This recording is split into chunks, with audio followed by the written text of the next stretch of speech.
The courthouse of Franklin County stood like an old monument, its stone walls weathered by decades of trials, verdicts, and whispered stories. That morning, it seemed even the building itself carried a heavier weight than usual. People poured through its arched wooden doors, murmuring anxiously as they filtered into the courtroom, where one of the county's most unsettling cases was being heard. Inside, the air seemed to hum with tension, thick enough to slow every breath. The benches creaked as families settled, their eyes darting nervously between the jury box and the defense table. Reporters shuffled notepads and balanced recorders in their laps, waiting for the kind of moment that would make tomorrow's front page. Lawyers gathered their papers, exchanging curt nods and whispered strategies. Each corner of the room seemed alive with its own pocket of anticipation, like the ticking of unseen clocks counting down to something inevitable. At the center of it all sat Officer Daniels, a broad-shouldered man in his 40s, wearing the navy blue uniform of the Franklin Police Department. Beside him lay Rex, his canine partner, a German shepherd whose sleek coat gleamed under the fluorescent lights. Rex appeared calm, head resting on his paws, yet anyone familiar with police dogs knew the subtle readiness in his muscles. He was no ordinary pet. He was a partner, trained to sense danger, to protect, and more importantly, to comfort. Many eyes in the courtroom found Rex, and not without reason. He wasn't merely a spectator here. He had been present on the night of the home invasion, stationed at the scene as police stormed a house filled with chaos and terror. The fact that he now rested quietly in this courtroom gave the case an almost surreal connection between that violent night and the present pursuit of justice. Across the aisle, the defendant sat stiffly in a dark suit, expression unreadable. He glanced toward the jury occasionally, and back at his attorney, who leaned in with hushed reassurances. The man's posture carried an air of defiance, though his clasped hands betrayed the faint tremor of nerves. Behind him, a few supporters whispered, their eyes flicking uneasily at the uniformed officer and his canine partner, who seemed to embody everything their side wished to discredit. The case had already stretched the patience of the county. A violent break-in that left one woman injured and her child traumatized was not the kind of crime people easily forgot. Yet the prosecution's evidence had met sharp challenges from the defense. Testimonies were picked apart, timelines questioned, motives blurred. And now, in a decision that left many citizens stunned, the court had agreed to hear from an unusual witness, a 3-year-old child, the very toddler present during the invasion. The murmurs that had rippled through the town when this was announced had not subsided. In fact, they swelled as the trial moved closer to this very day. Could a child so young truly help a jury see the truth? Or would their presence become a sideshow, a fragile display of innocence misused in the pursuit of justice? Opinions were divided, but curiosity was united. Everyone wanted to see it. The judge, an older man with tired eyes behind steel-framed glasses, banged his gavel lightly, commanding silence. "Order in the court," he said, his voice carrying authority worn from decades on the bench. The chatter hushed instantly, and a collective stillness fell across the room.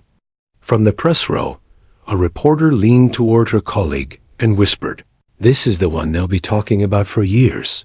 Either it collapses or it becomes history." Her colleague nodded without looking up, pen scratching furiously. Across the page, at the prosecution's table, Attorney Clark straightened his tie and glanced toward the door where the child would soon enter. He knew the risks. A toddler's testimony was fragile, unpredictable, and easily dismissed. But he also knew the weight a child's uncoached words could carry if they spoke with clarity. Facts and evidence had been debated for weeks, but juries were human. Sometimes truth wasn't delivered in documents. It was delivered in moments. Officer Daniels shifted slightly, one hand resting gently on Rex's back. The dog stirred, ears twitching as if sensing the tension pressing on the room. Daniels had seen Rex calm victims, coax frightened children from closets, and stand guard over the brokenhearted.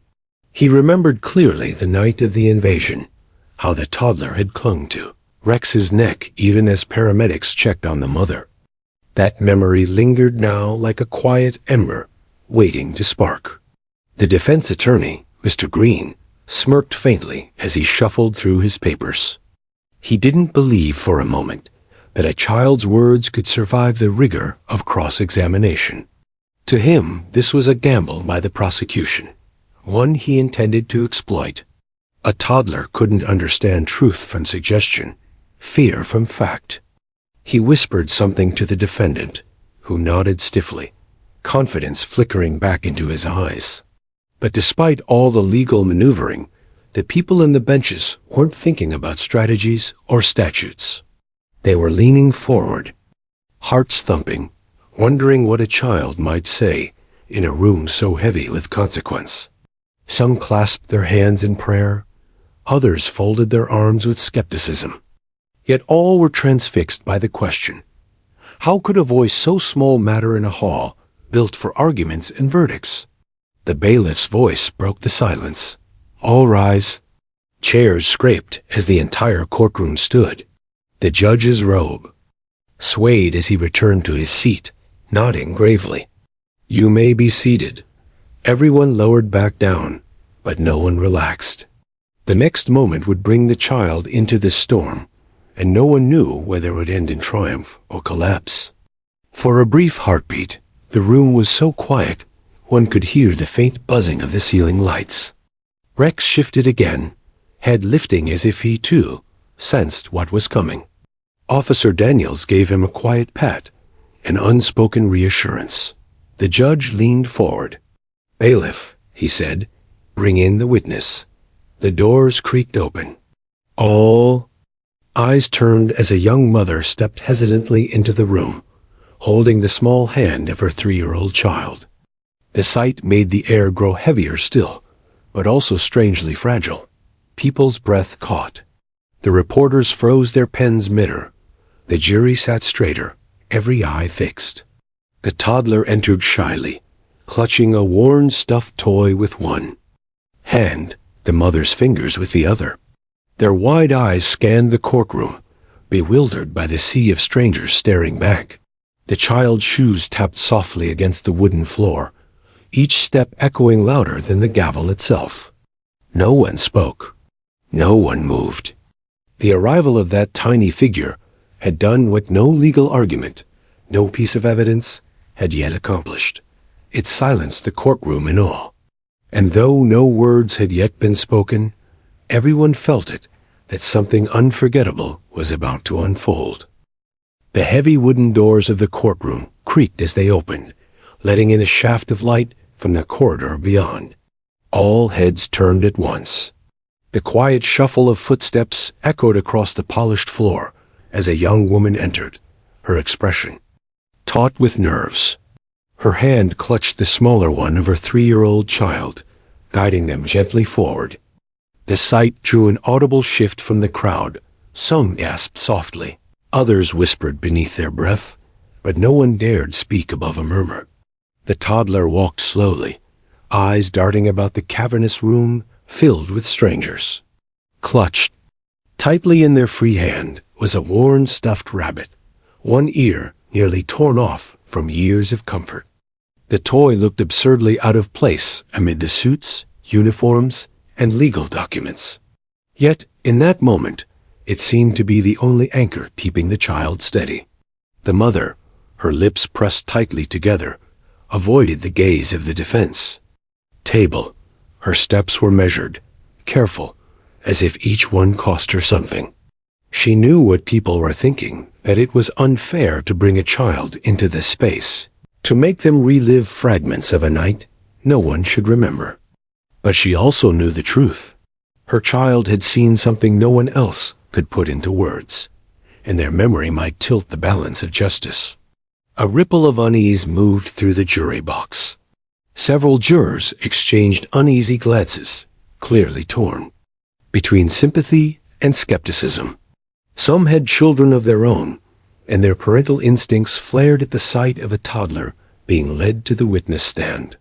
Others worried whether anything meaningful could come from such young lips. Could the mind of a child hold up against the demands of truth in a courtroom? The prosecutor, Attorney Clark, rose from his seat. His demeanor softened as he approached the mother and child, lowering his voice so only they could hear. He bent slightly, offering a reassuring smile to the little one. "You're very brave," he whispered, his tone gentle. The toddler clutched, their rabbit tighter, eyes wide but unblinking. The defense attorney, Mr. Green, leaned back in his chair with a smirk tugging at his lips. He scribbled something on his notepad, sliding it toward the defendant. "This will collapse," the note read in jagged ink. To Green, the child's appearance was a strategy born of desperation. In his experience, juries wanted facts, not babyish whispers.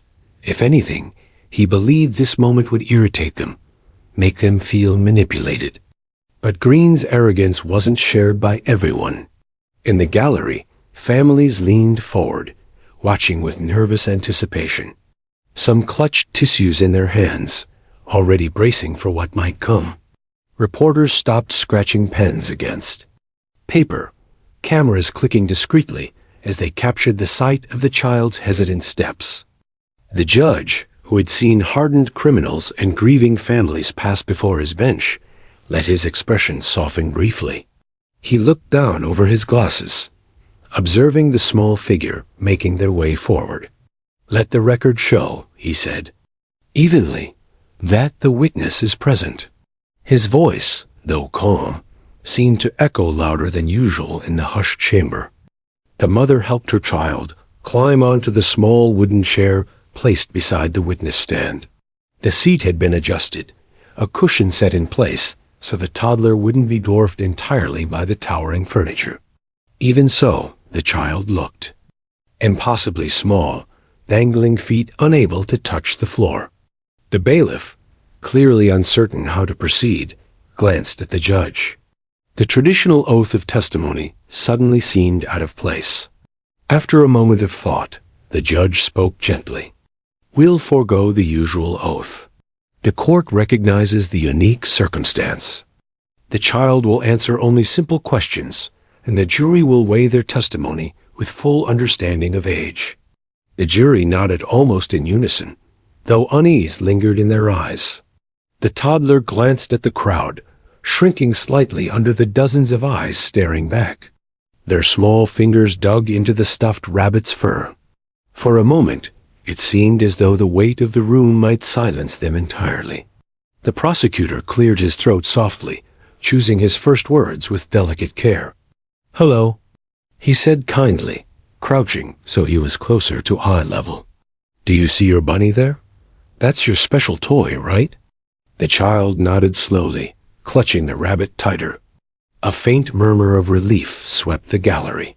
The child's voice hadn't yet been heard, but the simple response, however silent, was enough to show they were present, listening, and aware. Attorney Clark continued, keeping his tone light. "You did a very brave thing, coming here today. We just want to ask you a few easy questions. Nothing scary. Do you think you can help us?" The toddler blinked at him, then glanced up at their mother, who gave a small, encouraging nod. Slowly, the child whispered, "Okay." That single word drew another wave of whispers across the benches. Reporters scribbled furiously. Jurors leaned forward, and the defense stiffened at the sound. The child's voice, though tiny, carried through the silence, amplified by the stillness of the room. The defense attorney frowned, suddenly less amused. He leaned toward the defendant and whispered, "Even one word can sway them. Watch carefully." His smug certainty seemed to falter, though he masked it quickly. The prosecutor smiled softly, not pressing further yet. He knew the courtroom was fragile, balanced like glass. Push too hard, and the child would clam up. But allow the moment to grow naturally, and truth might slip through in ways no cross-examination could ever dismantle. At that very instant, the toddler's gaze shifted. Their wide eyes scanned the room until they landed on something across the aisle. Their expression changed, fear softened into recognition. It wasn't the prosecutor, nor the judge, nor even the defense. It was the dog. Rex lay quietly beside Officer Daniels, head resting on his paws. The German shepherd's ears twitched at the sound of the child's voice, his dark eyes steady and calm. The toddler's lips parted in surprise, their small hand loosening slightly. On the stuffed rabbit, the mother noticed, her breath catching as her child pointed toward Rex. A hush fell again, sharper than before. People leaned forward, squinting to see what had drawn the toddler's attention. The recognition was unmistakable. And with that, the stage was set for a moment no one in that courtroom would ever forget. The courtroom, though filled to capacity, felt strangely hollow in that moment. The air seemed to hang, suspended between doubt and revelation, as everyone processed the fragile sight of the child seated in the witness chair. The jury's expressions betrayed the conflict within them. Compassion mingled with hesitation. They had all sworn to weigh evidence carefully, but how did one weigh the halting whispers of a 3-year-old against the polished arguments of seasoned attorneys? The judge, sensing the fragile nature of the moment, raised his gavel lightly and reminded the room, "We will proceed with respect and care. This is not a spectacle." His words carried the weight of warning, as though daring anyone to break the fragile balance of silence. Still, the whispers continued, soft rustles from the gallery, the quiet scratching of pens by journalists, even a low hiss from the defense table as Mr. Green leaned close to his client. "They'll try to make this child look braver than they are," Green muttered. "Don't react. The jury must see this for what it is, a performance." The defendant nodded stiffly, though his jaw tightened. Even he seemed uneasy under the child's wide-eyed stare. On the other side, Attorney Clark adjusted his notes but didn't look down at them. He had rehearsed countless strategies for this moment, yet instinct told him to abandon all scripts. With a witness so young, there was no controlling the outcome. All he could do was create a space where the child felt safe enough to speak. He turned gently toward the witness stand. "Hello again," he said softly, crouching so the child didn't feel dwarfed by his presence. "Can you tell me your name?" The toddler hesitated, fingers gripping the stuffed rabbit so tightly the fabric bunched beneath their hands. The paws stretched, and for a moment it seemed silence might win. Then, in the softest of voices, the child answered, "Eli." The sound was barely louder than a whisper, but it carried. The courtroom, already still, became even quieter. Every pen froze midder. Every breath seemed held. The name wasn't just an introduction. It was a sign that the child was willing to speak, however timidly.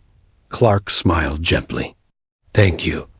Eli, that's a very nice name." He didn't push further, letting the acknowledgement settle. Sometimes, patience was stronger than pressure. The defense attorney shifted, crossing his arms. He rolled his eyes theatrically, as if to suggest the proceedings were ridiculous. A few jurors noticed his gesture, and one of them frowned.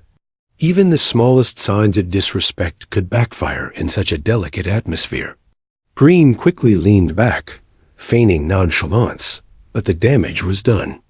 From the back row, a journalist leaned closer to her colleague. "This is history," she whispered. "If that child says even one clear thing connecting the night of the invasion, it's over. The jury will never forget it." The defense attorney's smirk faltered slightly, as if he, too, felt the weight of those words, though he'd never admit it aloud. Clark asked another gentle question, keeping his voice low and steady. "Eli, Do you remember when the police came to your house? The child froze. A tiny shiver ran through their shoulders, and the rabbit was pulled even closer. For a heartbeat, no answer came. Then, slowly, Eli nodded. The nod was subtle, but the jury noticed. Murmurs rose faintly from the gallery before the judges. Gavel silenced them. "Order," he commanded firmly. Clark didn't ask for more not yet. He knew better than to force details. Instead, he shifted slightly, giving the child space. But as he did, Eli's gaze drifted again, away from him, away from the judge, and toward something across the aisle. Their eyes fixed on Rex. The dog had been lying quietly, head on his paws, eyes half-lidded as though dozing. But when Eli's gaze landed on him, Rex stirred. His ears twitched, his eyes opened fully, and he lifted his head. It was a small movement, subtle but unmistakably responsive. Gasps whispered through the courtroom. The child's lips parted, and the tension that had gripped their tiny body seemed to ease. The trembling stopped. Their rabbit loosened slightly in their grip. Recognition. Eli leaned forward slightly, pointing with one tiny finger. "Doggy," they whispered. The word was so small, so soft, yet it struck the courtroom like a hammer. It wasn't a rehearsed answer to a lawyer's question. It wasn't prompted. It was spontaneous, unfiltered truth. The mother's breath caught, her hand rising to cover her mouth.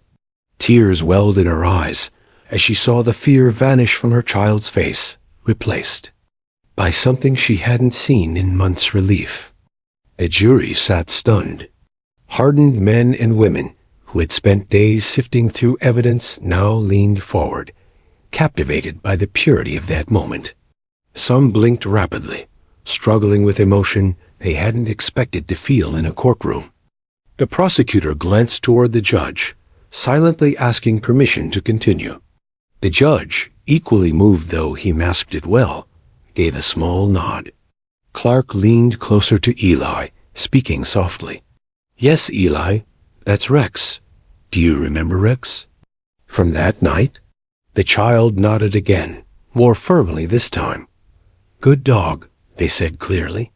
And with those two words, the courtroom seemed to collapse into silence deeper than before. No one shifted, no one spoke, no one even seemed to breathe. The power of it wasn't in the complexity. It was in the simplicity. A child had remembered, uncoached and unforced, that in the darkest night of their life, a loyal German shepherd had been there, a presence of safety amid chaos. The defense attorney shot to his feet. "Objection!" He barked, voice harsher than he intended. "Irrelevant and prejudicial, this is a courtroom, not a nursery."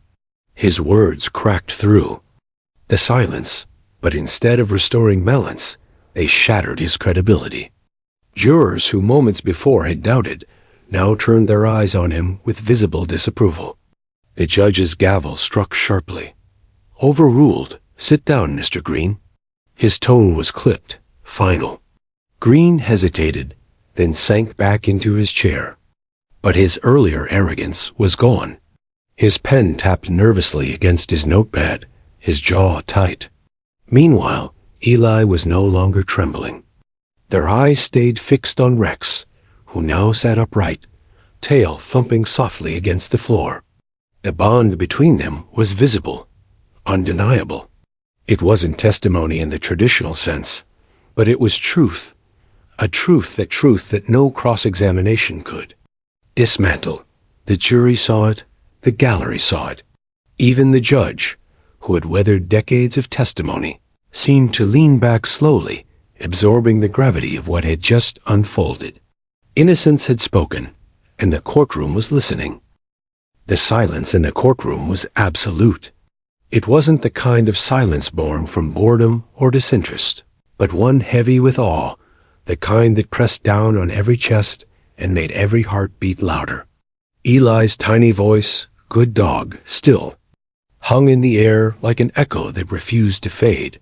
For a few seconds, it felt as if time itself had stopped. The prosecutors, the jury, the gallery all frozen. Even the judge, usually so composed, seemed caught in the moment, his hand hovering near his gavel, though no order had been broken. There was nothing to silence. Officer Daniels, seated beside Rex, felt his throat tighten. He had been in countless tense situations before, raids, arrests, even shootouts. But nothing compared to this, watching a frightened child recognize his partner not as a weapon of law, but as a protector, a comfort. Daniels reached down unconsciously, fingers brushing the fur on Rex's neck. The dog responded with the faintest wag of his tail, eyes never leaving Eli. The mother's tears slid silently down her cheeks as she looked at her child. For months, Eli had woken screaming in the night, clutching that stuffed rabbit as though it could shield them from memories too big for their little mind. But here, in the most intimidating place imaginable, their fear had eased at the sight of the very same dog who had stood guard on the night of terror. The jurors shifted in their seats, not in impatience, but in awe. Several leaned forward, elbows resting on knees, hands clasped as though afraid to miss a single detail. One middle-aged juror dabbed at her eyes with a tissue she had pulled discreetly from her sleeve. The defense attorney noticed and clenched his jaw. He could already feel the grip of control slipping from his hands. The prosecutor, Attorney Clark, resisted the urge to smile. He knew he couldn't exploit the moment. If he pushed too hard, it would feel staged. He had to let it breathe. So instead, he spoke softly, almost as though he too was a spectator. "Eli," he said gently, "can you tell us what makes Rex a good dog?" The child blinked, still staring at the German Shepherd. Their little legs swung slightly above the chair, not touching the ground. They thought for a long moment, the way only a child does, taking the question seriously, weighing it. Then, in a clear but small voice, they whispered, "He stayed." The word sent a collective shiver through the courtroom. Stayed. Everyone understood instantly. Rex hadn't just been there. He had remained by Eli's side in the chaos, when sirens screamed and strangers in uniforms rushed in, while adults shouted instructions and medics hurried to treat the injured mother. Rex had sat beside the child, unshakable, solid as stone. To Eli, that loyalty was not just remembered, it was immortalized. The gallery erupted in muffled murmurs, emotions too strong to contain. The judge tapped his gavel lightly, but there was no harshness in it. Even he recognized the human need to breathe in what they had just heard. Across the aisle, Green shot to his feet. "Objection!" He barked again, voice rising in a mix of frustration and desperation. "This is emotional manipulation. A child's memories cannot be treated as evidence." But his voice lacked conviction now. It cracked at the edges, brittle under the weight of what had just unfolded. He looked less like a commanding attorney and more like a man drowning, clawing at straws. The judge peered at him coolly. "Mr. Green, the child's recognition is not manipulation. It is observation. Sit down." The rebuke stung. Green hesitated, then lowered himself into his chair, eyes darting toward the jury. To his dismay, he found no sympathy there. If anything, his outburst had widened the gulf between himself and the men and women who would decide his clients' fate. Meanwhile, Eli was no longer shrinking in fear. Their shoulders straightened slightly, their small voice growing a touch stronger. They looked toward their mother for reassurance, and when she gave a trembling smile, Eli turned back to Rex. "Doggy stayed," they repeated, this time louder, more certain. The simplicity of the words struck harder than any detailed testimony could. The jury didn't just hear them, they felt them. They imagined the darkened home, the shattered glass, the terrified mother bleeding on the floor, and the tiny child left adrift in a storm of flashing lights. And in that storm, one figure remained steady, a dog, silent but unwavering. Reporters scribbled furiously. Pens flew across pages, fingers tapped madly at keyboards. One reporter mouthed to another across the row, "This is the headline." The defense attorney buried his face in his hands for a brief second, unseen by most, but caught by one reporter who instantly jotted it down in her notes. Desperation had replaced arrogance. He knew what everyone else in the room knew that. Those two words had just shifted the trial irreversibly. The judge, his usually stoic face softened, leaned forward slightly. "Thank you, Eli," he said, his voice surprisingly warm. "You've done very well." His gavel rested idle. There was no need to force control. The room was bound together by something stronger than rules: shared emotion. Eli leaned down, resting their cheek briefly against the rabbit they held. Then slowly they raised their free hand and waved. Once toward Rex, the dog's tail thumped twice against the wooden floor. Gasps and tears rippled through the benches. It was nothing dramatic, nothing rehearsed, just the pure connection between child and dog, echoing louder than any witness statement the courtroom had ever heard. For Officer Daniels, it was almost unbearable. He blinked hard, his throat thick. As he thought of every night, Rex had been his partner, his protector. But here, watching the bond between the dog and the child, he realized Rex was more than a police tool. He was living proof that loyalty itself could be a form of justice. The jury exchanged glances that needed no words. They had just witnessed honesty so raw, it bypassed logic and went straight to the heart. In that moment, the trial had turned. And though there were still arguments to be made, evidence to be presented, and verdicts to be decided, everyone in the room knew one thing with absolute certainty. The defendant had already lost the jury, not because of legal strategy, not because of technicalities, but because a child had looked at a dog and remembered the night the world broke, and who had stayed when it mattered most. The tension in the courtroom was like a stretched wire, drawn so taut that the smallest sound could snap it.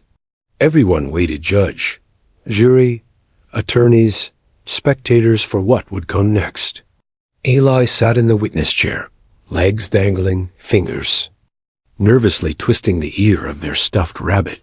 Rex lay only a few feet away, his calm eyes never leaving the child. The prosecutor, Attorney Clark, spoke gently, knowing the moment was fragile. "Eli, you told us Rex is a good dog because he stayed. Can you tell us anything else you remember about him that night?" The child's lips pressed together, their eyes darting toward their mother in the gallery. She gave a trembling nod, silently urging them on. Eli turned back, gaze fixed not on the adults, but on the dog. Their voice, small yet clear, drifted through the stillness. "He saved." 2 words. That was all. But they hit the courtroom like thunder. He saved. The words carried the weight of truth unpolished, spoken not by lawyers or experts, but by the pure recollection of a child who had lived it. Gasps rippled across the gallery. Reporters dropped their pens for half a second before scrambling to write them down. Even the bailiff shifted, shoulders tightening as though struck by the force of it. For Officer Daniels, seated beside Rex, the words pierced deeper than he expected. His throat closed, his eyes burned. He had always known Rex was loyal, brave, dependable. But hearing it from a child whose life had been shattered, it reframed everything.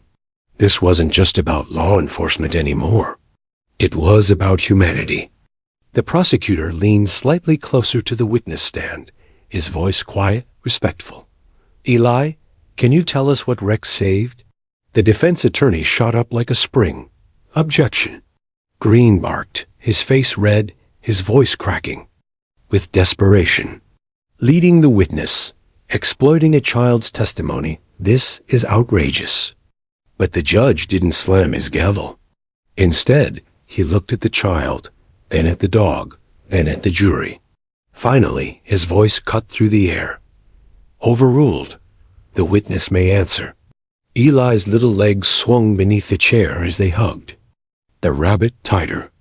They swallowed, glanced once more at their mother, and whispered, "Me." The word was barely audible, but it didn't need volume. It carried straight to the heart of every person in that room. The jurors shifted uncomfortably, not from boredom, but from the intensity of emotion pressing against them. One juror pressed a hand to her mouth, fighting tears. Another stared at the table, jaw clenched, as if to steady himself against the weight of the child's truth. The defense attorney's objection had evaporated. Green sat down slowly, his hands shaking slightly as he shuffled meaningless papers. He knew everyone knew that no cross-examination could undo what had just been said. Eli looked at Rex again, their voice steadier now. "He saved me. That was it." No grand speech, no rehearsed story, just those 4 syllables spoken, with the clarity only a child could muster. The words fell like a stone into still water, sending ripples outward that touched every soul in the room. The gallery was silent. Even the scratching of reporters' pens paused for a heartbeat before resuming at a frantic pace. Some of them were already thinking of headlines. Toddler says police dog saved me. Others knew this wasn't just a story, it was history being written in real time. The judge, usually stoic, lowered his gaze for a moment, composing himself. When he looked back up, his voice was calm but softer than before. "Thank you, Eli. You've told us something very important." He gestured toward the bailiff, signaling that the child could be escorted back to their mother.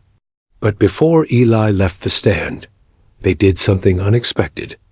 They climbed carefully down from the chair, clutching their rabbit, and walked directly toward Rex. The courtroom held its breath. The bailiff hesitated, unsure whether to stop the child, but the judge raised a hand. Permission granted. Eli approached the German shepherd, who remained seated but alert, his eyes fixed on the child. Slowly, tentatively, Eli reached out and touched Rex's fur. The dog didn't move at first, then gently leaned his head against the child's hand. The sound that filled the courtroom wasn't words. It was a collective exhale, a release of the breath everyone had been holding. Tears glistened in eyes across the gallery. Even one of the jurors, a stern man who had sat stone-faced through every moment of testimony, lifted his glasses to wipe.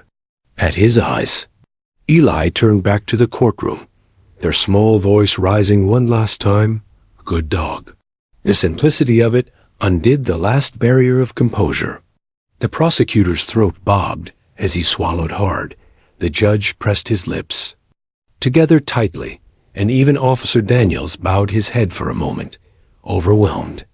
The defense attorney stared at the floor, his hands trembling, knowing there was no argument sharp enough to cut through what had just been witnessed.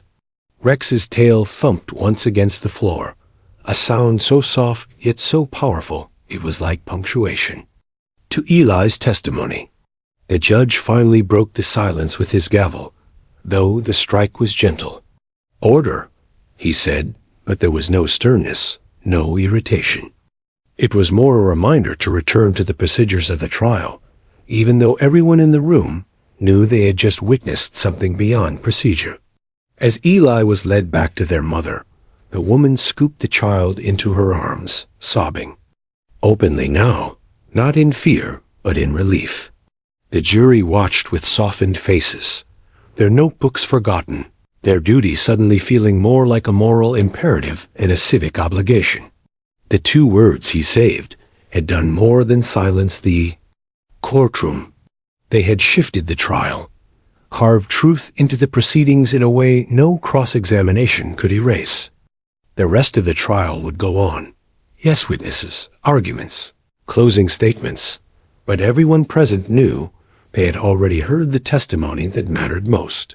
And in that moment, in that room, It wasn't the lawyers, the judge, or even the law itself that held the most power. It was a child, a stuffed rabbit clutched to their chest, and a dog whose loyalty needed no explanation. The air inside the courtroom felt permanently altered. It was as if Eli's 2 words, "he saved," had rewritten the atmosphere, replacing the dry weight of legal procedure with raw humanity. The judge's gavel had restored order in name only. The trial still moved forward, but everyone present knew the tide had shifted irreversibly. Attorney Green, the defense lawyer, sat hunched at his table, knuckles white around a stack of papers he hadn't even looked at.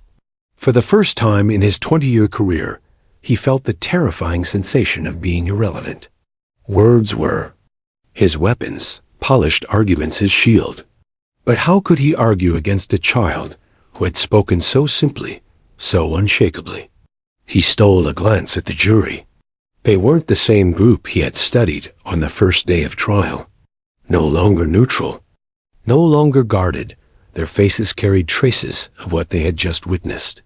Sympathy glowed in their eyes, not for the accused sitting silently beside Green, but for the child and the dog who had unknowingly dismantled the defense's foundation. Green inhaled, straightened, and pushed back his chair. He had to at least try. If he surrendered now, the verdict was already carved in stone. "Your Honor," he said, his voice steadying with forced composure, "the defense requests a brief recess." The judge, still visibly moved by Eli's testimony, narrowed his eyes. "For what purpose, counsel?" Green fumbled. "To recalibrate, Your Honor, to allow the jury to regain focus on the facts rather than emotions." A bitter chuckle rippled from the gallery. Someone muttered, "Good luck with that." The judge silenced the room with a raised hand. "Motion. Denied. We proceed." Green swallowed hard and turned back to the jury. If he couldn't erase the impact of the child's words, he could at least attempt to redirect them. He stood tall, his voice more forceful now. "Ladies and gentlemen of the jury," he began, pacing deliberately, "what you have just heard was moving, yes, but courtrooms are not theaters. Our job is not to be swayed by emotion. Our job is to decide based on evidence, on proof beyond a reasonable doubt."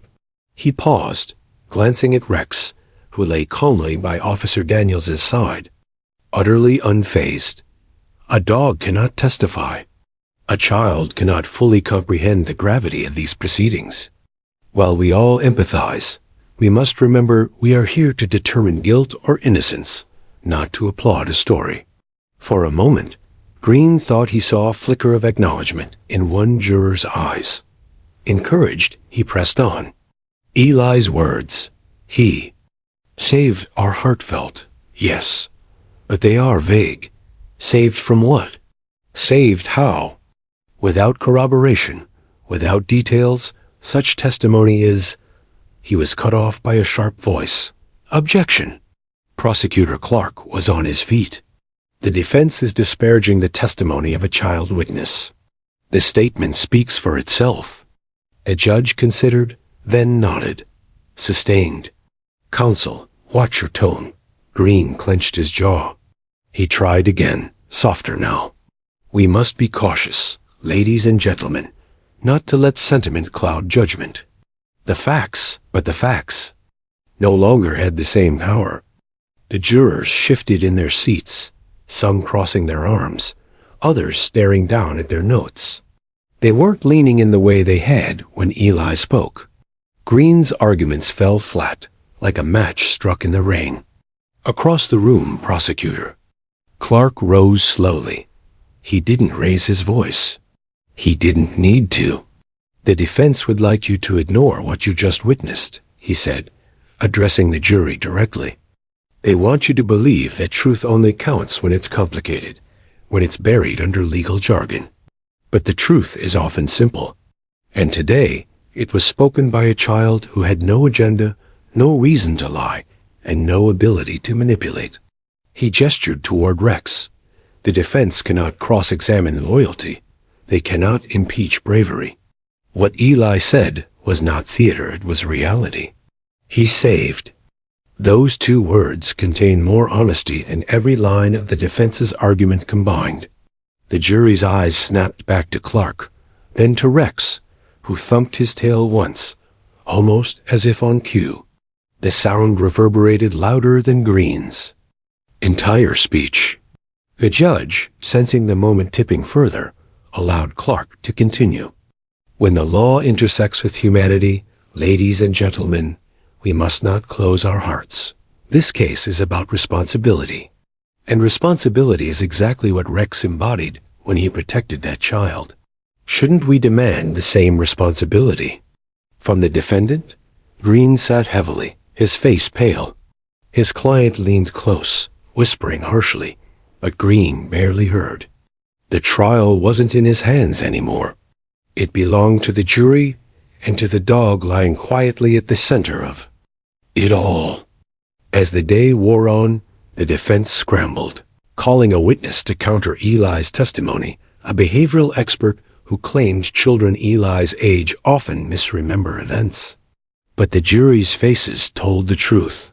No one wanted to hear theories about faulty memory. They had seen authenticity with their own eyes.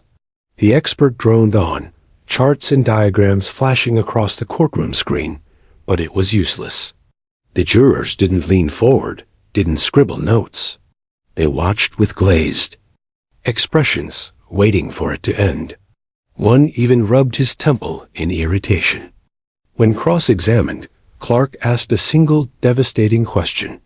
Doctor, in your professional opinion, do children invent loyalty? Do they imagine protection where none existed?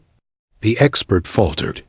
Well, no, not typically. Thank you, Clark cut in smoothly, turning away.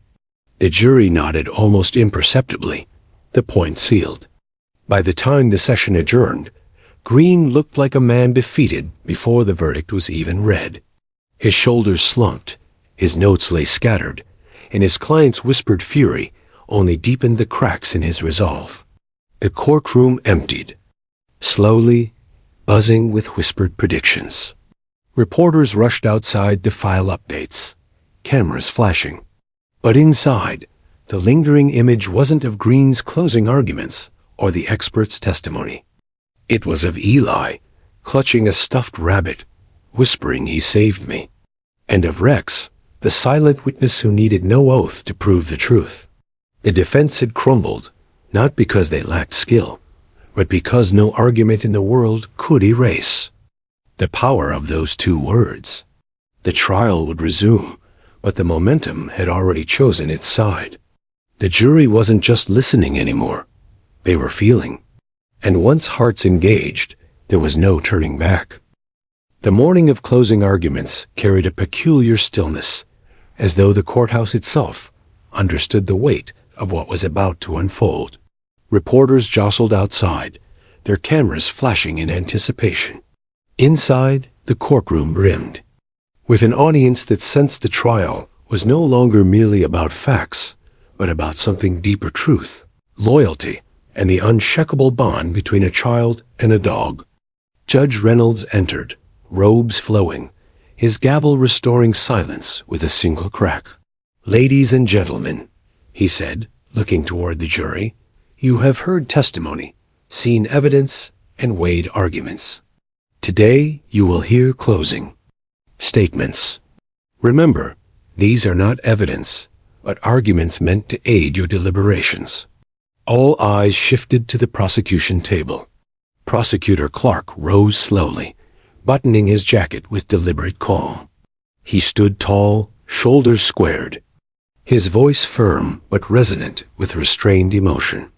"Ladies and gentlemen of the jury," he began, "this case at its core is about responsibility.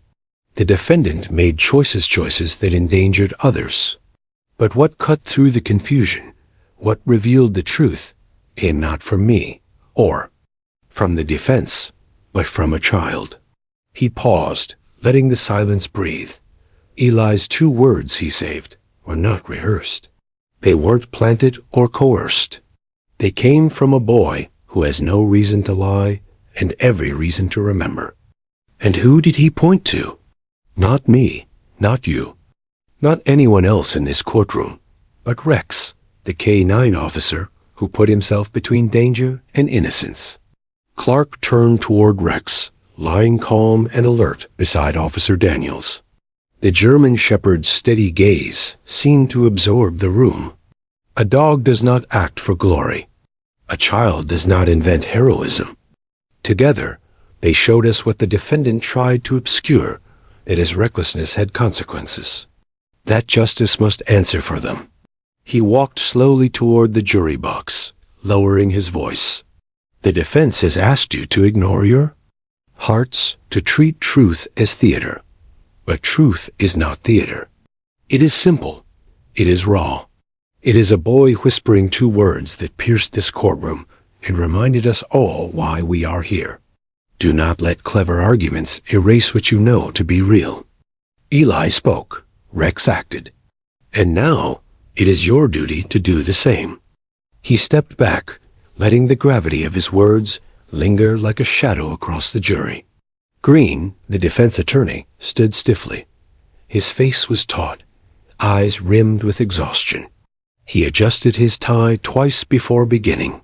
"Ladies and gentlemen," he said, his tone quieter than before, "no one here questions the bravery of that child. No one here questions the loyalty of that animal. But admiration is not evidence. Sentiment is not proof. We are tasked with something larger than our emotions. We are tasked with justice rooted in facts." He took a shaky step forward. "The prosecution would have you believe Eli's two words are the cornerstone of this case. But what did he truly tell you? He said, he saved. From what? By whom? Against what? Without detail, without corroboration, these words moving, though they maybe cannot form the basis of a conviction." His voice wavered as he glanced at the jury, searching for signs of agreement. Some stared back blankly. Others scribbled notes, but none leaned forward. Green felt the ground slipping further from beneath him. We cannot allow our legal system to be swayed by sentimentality.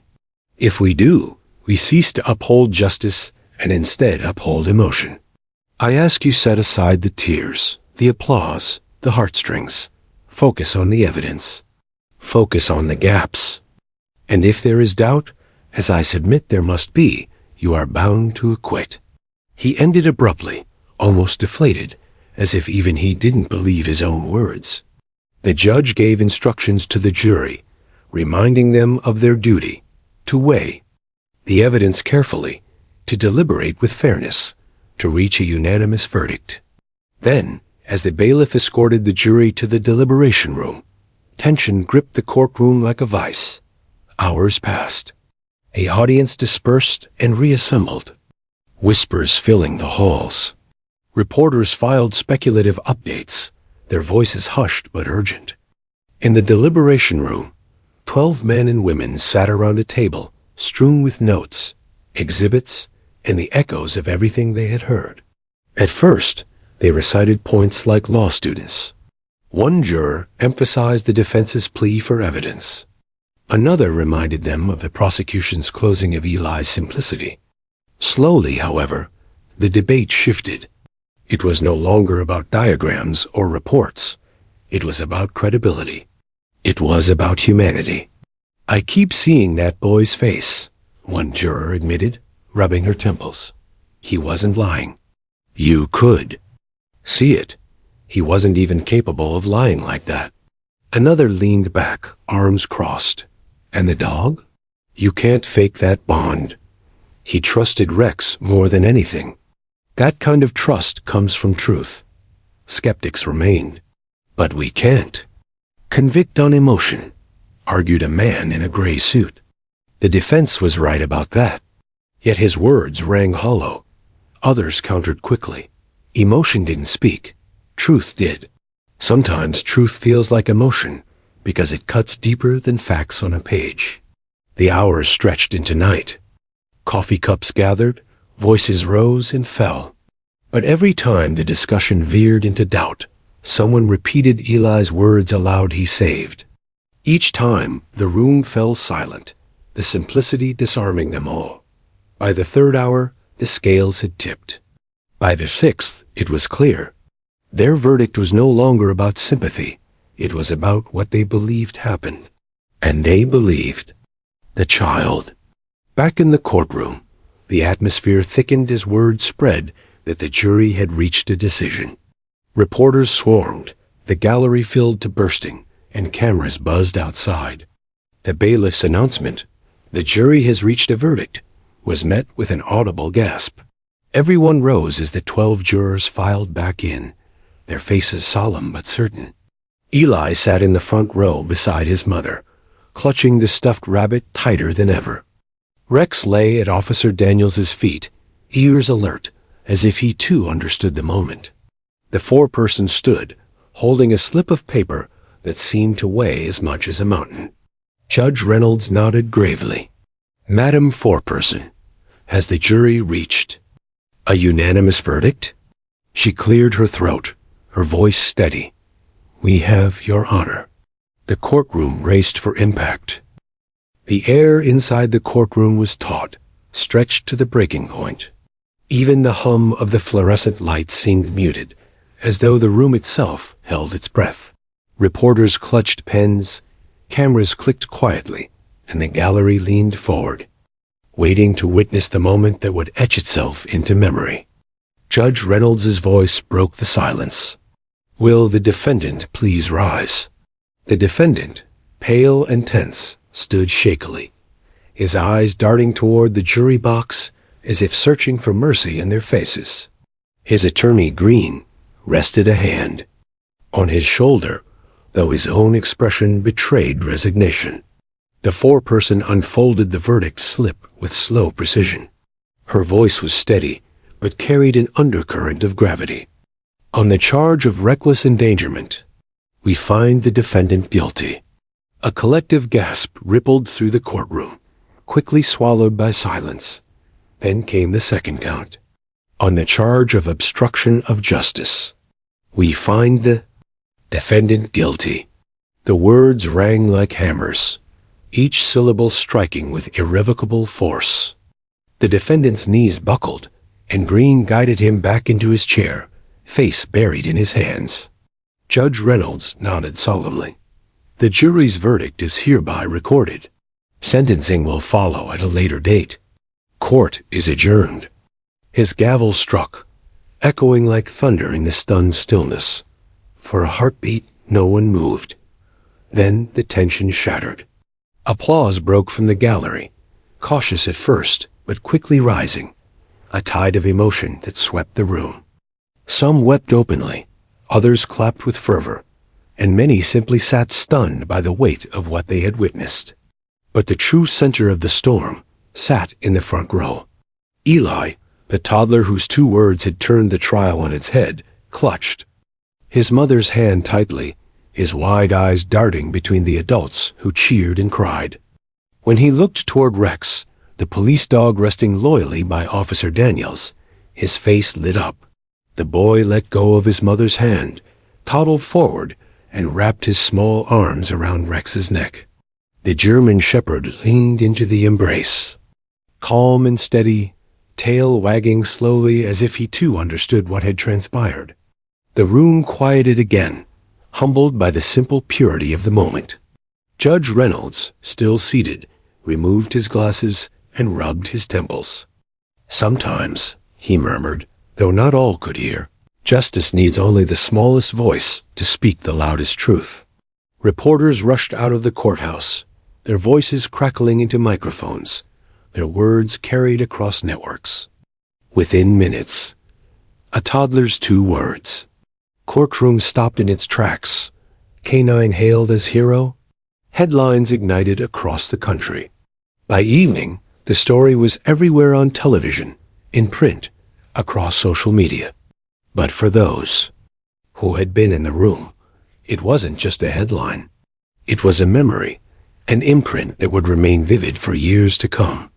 Later that night, Officer Daniels stood outside the courthouse with Rex at his side. He was approached by Eli's mother, who knelt beside her son while he stroked Rex's fur. Her eyes were wet, but grateful. "I don't know how to thank you," she whispered. Daniels shook his head softly. "It's not me. It's him," he said, nodding toward Rex. Then his gaze shifted to Eli. "And him."